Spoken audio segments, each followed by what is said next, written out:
Hello बच्चों, आज की क्लास में आपका स्वागत है। और आज जैसा कि आप देख पा रहे हैं, मैंने आपको शुरुआत में ही नीम के पत्ते दिखाए हैं।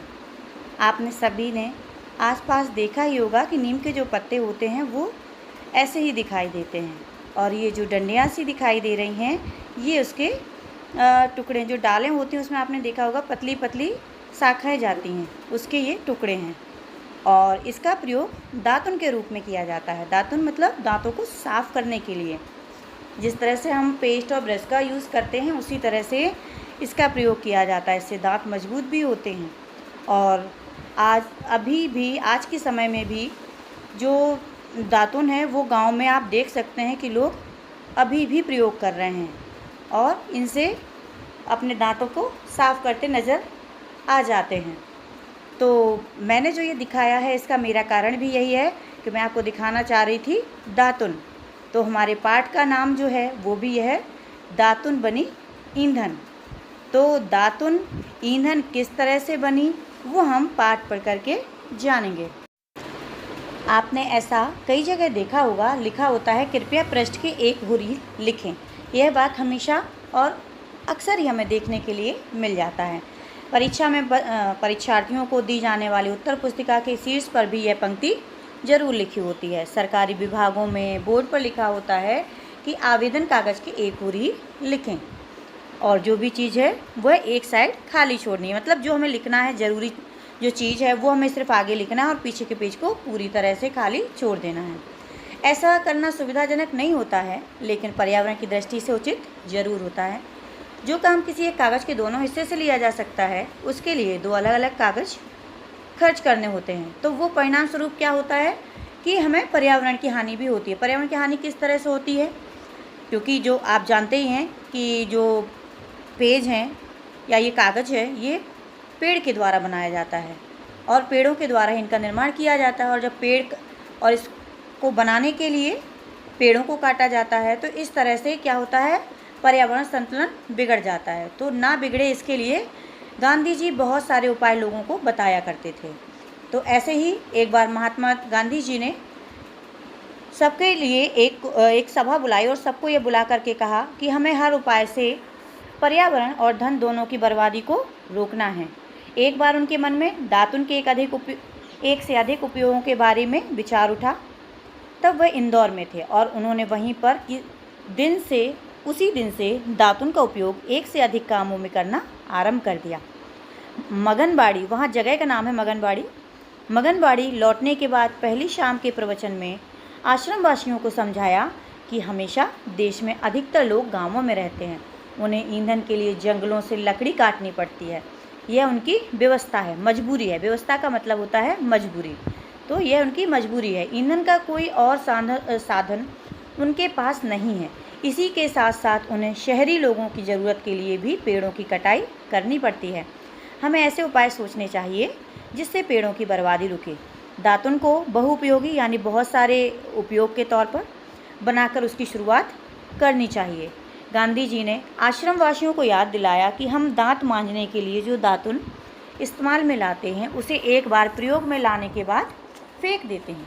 यदि हम ऐसा ना करें तो हमारे ईंधन के लिए कम पेड़ काटने पड़ेंगे। हम दातुन करने के बाद उसे साफ़ करके सुखा लें। जब वे अच्छी तरह सूख जाएं, तब उनसे ईंधन का काम लें। प्रवचन सुन रहे आश्रम वासियों को लगा कि बापू कुछ ज़्यादा ही दूर की कौड़ी लाए हैं। भला उतनी सी दातुन से कितना तो ईंधन बनेगा। किसी एक ने सबके मन की यही बात उजागर कर दी। तो जो बात उन्होंने बोली कि जो सुबह के समय में हम दातुन करते हैं उसको हम फेंकें नहीं। दातुन करने के बाद उसे अच्छी तरह से धो लें और उसको सूखने के लिए रख दें। और जब वो सूख जाए तो उसका प्रयोग ईंधन के रूप में करें। ईंधन का मतलब होता है जलाऊ लकड़ी के रूप में। तो वहाँ जितने भी लोग थे वो सभी सोचने लग गए कि ऐसा कैसे हो सकता है कि ये जरा से जो दातुन है, इनसे ईंधन का प्रयोग भी किया जा सकता है। तो ये सभी के मन में सवाल उठ रहा था, लेकिन कोई कह नहीं पा रहा था। तभी एक व्यक्ति वहाँ पर उठता है और अपनी इस बात को उनके सामने रखता है कि गांधी जी, आप बताइए हम किस तरह से इसको कर सकते हैं। फिर गांधी जी ने सभी को अपना अनुभव सुनाया। इंदौर प्रवास के दौरान, यानी कि जब प्रदेश में दूसरी जगह जा कर के हम अपनी बात बताते हैं, कहते हैं, तो प्रवास हो जाता है। तो प्रवास के दौरान जब यह इनके मन में विचार आया था, तो मैंने वहाँ पर और मेरे अन्य साथियों को इस पर अमल करने की समझाइश दी थी। ऐसा गांधी जी उनको समझाते हैं। अगले 4 दिनों में हमारी दातुनों के जो टुकड़े जमा हुए, उनसे मैंने 5वें दिन अपने स्नान के लिए 1 लोटा पानी गर्म कर लिया था और वहाँ पर सभी को भी यही प्रयोग बताया था। सभी श्रोता सुनते रहते हैं।